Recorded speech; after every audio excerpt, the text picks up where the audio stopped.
Hello বন্ধুরা, আনন্দ পাঠের পক্ষ থেকে সকলকে স্বাগত। আজ আমি আলোচনা করব শক্তি চট্টোপাধ্যায়ের কবিতা আমি দেখি।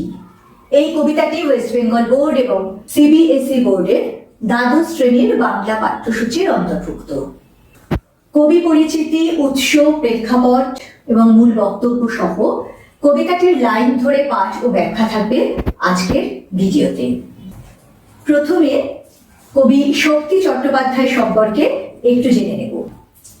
আধুনিক যুগের প্রথিতযশা কবিদের মধ্যে অন্যতম কবি শক্তি চট্টোপাধ্যায়ের জন্ম 1933 সালে দক্ষিণ 24 পরগনার বহরুতে। তার ছদ্মনাম স্ফুলিঙ্গ সর্দার। কবির কয়েকটি উল্লেখযোগ্য কাব্যগ্রন্থ ধর্মেও আছো, জিরাফেও আছো, সোনার মাছি খুন করেছি, হেমন্তের অরণ্যে আমি পোস্টম্যান, প্রভু নষ্ট হয়ে যাই, চতুর্দশপদী কবিতাবলী, অঙ্গুরিতর হিরণ্য জল, জ্বলন্ত রুমাল, মানুষ বড় কাঁদছে এবং যেতে পারি কিন্তু কেন যাব। তার কয়েকটি উল্লেখযোগ্য উপন্যাস হলো কুয়োতলা, কিন্নর কিন্নরী, অবনী বাড়িয়াছ, দাঁড়াবার জায়গা। এছাড়াও তিনি কিছু ভ্রমণ বিষয়ক গ্রন্থ এবং ছোটদের জন্য ছড়ার বই লিখেছিলেন। তার ভ্রমণ বিষয়ক গ্রন্থগুলি হলো উইকেন্ড টুরিস্ট গাইড, চলো বেরিয়ে আসি, খৈরি আমার খৈরি। ছোটদের জন্য লেখা ছড়ার বই পুণ্যপুকুর পুষ্করিণী, মিষ্টি কথায় বৃষ্টিতে নয় বরফ ছড়া ইত্যাদি। যেতে পারি কিন্তু কেন যাব কাব্যগ্রন্থের জন্য 1983 সালে সাহিত্য একাডেমি পুরস্কার লাভ করেন। এছাড়া আরো অসংখ্য নানান পুরস্কার এবং মরণোত্তর রবীন্দ্র পুরস্কারে তাকে ভূষিত করা হয়। 1995 সালে এই প্রতিভাবান কবির জীবনাবসান ঘটে। এবারে কবিতার উৎস। আজকের আলোচ্য আমি দেখি কবিতাটি তার 1980 সালে প্রকাশিত অঙ্গুরিতর হিরণ্যজল নামক কাব্যগ্রন্থ থেকে নেওয়া হয়েছে। এবার একটু প্রেক্ষাপট সম্পর্কে জেনে নিই। কবি শক্তি চট্টোপাধ্যায় মূলত 70-80 দশকের কবি, যে সময়টা সমগ্র বিশ্ব জুড়ে তথা আমাদের এই দেশেও সামাজিক ও রাজনৈতিকভাবে একটা অস্থির টালমাটাল পরিবেশ।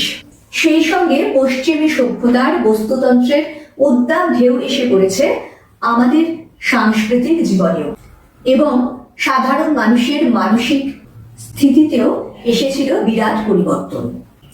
এমনই সময় প্রকৃতির কাছে একটু প্রশান্তির আকাঙ্ক্ষা নিয়ে রচিত হয়েছে এই কবিতা।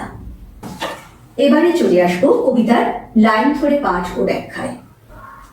তার আগে প্রতিদিনের মতো বলে নিই, যারা এই চ্যানেলটি এখনো সাবস্ক্রাইব করনি তাদের যদি এই আলোচনাগুলি ভালো লাগে এবং এরকম আলোচনা আরো বেশি করে পেতে চাও তাহলে আশা করব লাইক, শেয়ার ও সাবস্ক্রাইব করে পাশে থাকবে।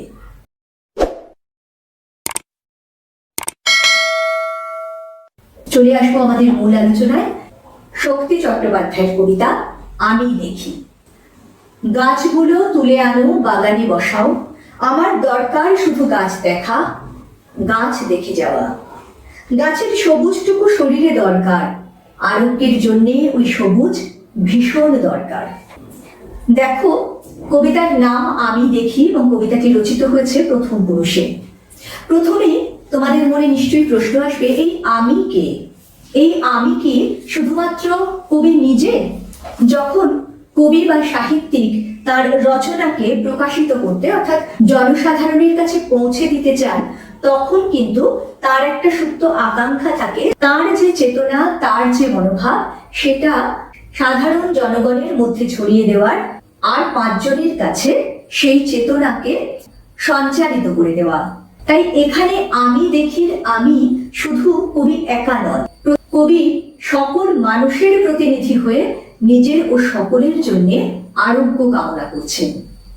এই যে এখানে বলছেন গাছগুলো তুলে আনো, বাগানে বসাও, এবারে মনে হতে পারে গাছ কোথা থেকে তুলে আনবে? আসলে ক্রমবর্ধমান জনসংখ্যার চাপ, চাহিদা এবং তাদের লোভের কারণে শহরাঞ্চলে গড়ে উঠেছে অসংখ্য কলকারখানা এবং সেই সঙ্গে বিরাট বিরাট অট্টালিকা। তার ফলস্বরূপ চলেছে বৃক্ষ নিধন এবং বন কেটে বসত। নগরায়নের এই যে মূল্য চোকাতে হয়েছে প্রকৃতিকে, তার বিরূপ ফল কিন্তু আমাদেরকে ভোগ করতে হচ্ছে। গাছ কোথা থেকে তুলে আনবে? এখনো পর্যন্ত যেখানে যেটুকু প্রকৃতি সজীব রয়েছে, যে গাছগুলি বেঁচে আছে, তাদের কাছ থেকেই আরো গাছ তুলে আনতে বলছেন কবি। কারণ একটি বৃক্ষ তো আরো অজস্র বৃক্ষের জন্ম দেয়। সেই বৃক্ষের চারা, বৃক্ষের বীজ নিয়ে এসে যার যার এক চিলতে বাগানে ওই ক্ষুদ্র গণ্ডিটুকুর মধ্যেই কবি নতুন করে সবুজায়ন করতে বলছেন, বৃক্ষরোপণ করতে বলছেন। কারণ নিজের বাড়ির ওই সীমানার মধ্যে ওই ছোট্ট বাগানে বসানো ওই গাছটুকু, ওই সবুজটুকুও আজ বড় প্রয়োজন। দেখো, এখানে বলা হচ্ছে আরোগ্যের জন্য ওই সবুজ ভীষণ দরকার। আরোগ্য শব্দটির অর্থ হলো সুস্থতা। কোনো শারীরিক বা মানসিক অসুস্থতা থেকে সেরে ওঠাই হলো আরোগ্য লাভ। তাহলে এই আরোগ্যের কথা যখন বলা হচ্ছে, তখন নিশ্চয়ই অসুস্থতার কোনো বিষয় রয়েছে। এই অসুস্থতা কিরকম অসুস্থতা? এই অসুস্থতা দুই ধরনের। একদিকে এই যে কলকারখানার বিষাক্ত ধোঁয়া, এই যে ক্রমাগত গাছ কেটে ফেলা, যার ফলে শহরের আকাশ বাতাস দূষণে ভরে যাচ্ছে, যা আক্ষরিক অর্থে আমাদের শরীরকে অসুস্থ করে দিচ্ছে, ভেতর থেকে জীর্ণ করে তুলছে। আবার অপরদিকে দেখো, এই যে ক্রমবর্ধমান চাহিদা, মানুষের ক্রমবর্ধমান লোভ, তার ফলে কিন্তু আমাদের মানসিক জগতেও ঘটে চলেছে বিরাট পরিবর্তন। মানুষ ভীষণ বস্তুতন্ত্রবাদের শিকার হয়ে ক্রমশ বিচ্ছিন্ন হয়ে পড়ছে পরস্পরের কাছ থেকে, ক্রমশ নৈরাশ্য ও বিষণ্ণতা গ্রাস করছে তাকে। এই যে মনের অসুখ, এই মনের অসুখ থেকেও কিন্তু মুক্তি দিতে পারে আমাদের এই প্রকৃতি। আজ বৈজ্ঞানিকভাবে চিকিৎসা শাস্ত্রে কথা প্রমাণিত যে প্রকৃতির সান্নিধ্যে মানুষের মানসিক অবস্থার একটা স্থিতি লাভ করে, মনের প্রশান্তি ঘটে এই সবুজের স্পর্শে। সেই জন্যে এই যে লাইনটি অত্যন্ত প্রাসঙ্গিক, অত্যন্ত তাৎপর্যপূর্ণ। এই কবি বলছেন আরোগ্যের জন্য ওই সবুজ ভীষণ প্রয়োজন। খুব গুরুত্বপূর্ণ একটি লাইন। দ্বিতীয় স্তবকে বলছেন, দেখো, বহুদিন জঙ্গলে কাটেনি দিন, বহুদিন জঙ্গলে যাইনি, বহুদিন শহরেই আছি, শহরের অসুখ হাঁ করে কেবল সবুজ খায়, সবুজের অনটন ঘটে। এই অংশে কবি একটু নস্টালজিক হয়ে পড়ছেন, তিনি স্মৃতিকাতর হয়ে পড়ছেন। আমরা যদি একটু কবি শক্তি চট্টোপাধ্যায়ের জীবনী পর্যালোচনা করি, দেখব তিনি কিন্তু বারে বারে এই শহরের জীবন থেকে হাঁপ ছেড়ে বাঁচতে কোথাও দূরে চলে গেছেন প্রকৃতির মধ্যে। নাগরিক কবি হলেও বারবার তিনি ছুটে গেছেন অরণ্যে, কারণ জঙ্গল তাকে করেছে উন্মাদ, জঙ্গল তাকে করে তুলেছে উদ্দাম। তাই কখনো চাইবাসা, কখনো বেথুয়া ডহরি, কখনো বা উত্তরবঙ্গের জঙ্গলে ঘুরে বেরিয়েছেন কবি। কিন্তু জীবনের নানান ওঠাপড়ার মধ্যে অথবা নানান প্রয়োজনের খাতিরে বহুদিন তিনি এই শহর ছেড়ে বেরিয়ে পড়তে পারেননি। তাই তার আক্ষেপ, বহুদিন জঙ্গলে যায়নি, বহুদিন জঙ্গলে কাটেনি দিন। তারপর বলছেন শহরের অসুখ হাঁ করে কেবল সবুজ খায়। শহরের অসুখ কি? শহরের অসুখ হলো এই ক্রমবর্ধমান চাহিদা, যে চাহিদা পূরণের জন্য ভবিষ্যতের কথা চিন্তা না করে, ভালো মন্দের বিচার না করে, মানুষের লোভ এবং মানুষের চাহিদাকে অগ্রাধিকার দিয়ে নির্বিচারে এই প্রকৃতিকে ধ্বংস করে ফেলা, প্রকৃতির থেকে দূরে সরে যাওয়া, এটাই হলো আজকে শহরের প্রধান অসুখ। তাই বলছেন শহরের অসুখ হাঁ করে কেবল সবুজ খায়, সবুজের অনটন ঘটে। আমরা এই অনটন শব্দটা শুনেছি খাদ্যের অনটন, বস্ত্রের অনটন, কিন্তু এখানে দেখো সবুজের অনটন ঘটে। অনটন অর্থাৎ অভাব। সবুজের অভাব তো ঘটবেই যদি এমন করে নির্বিচারে সবুজকে ধ্বংস করা হয়।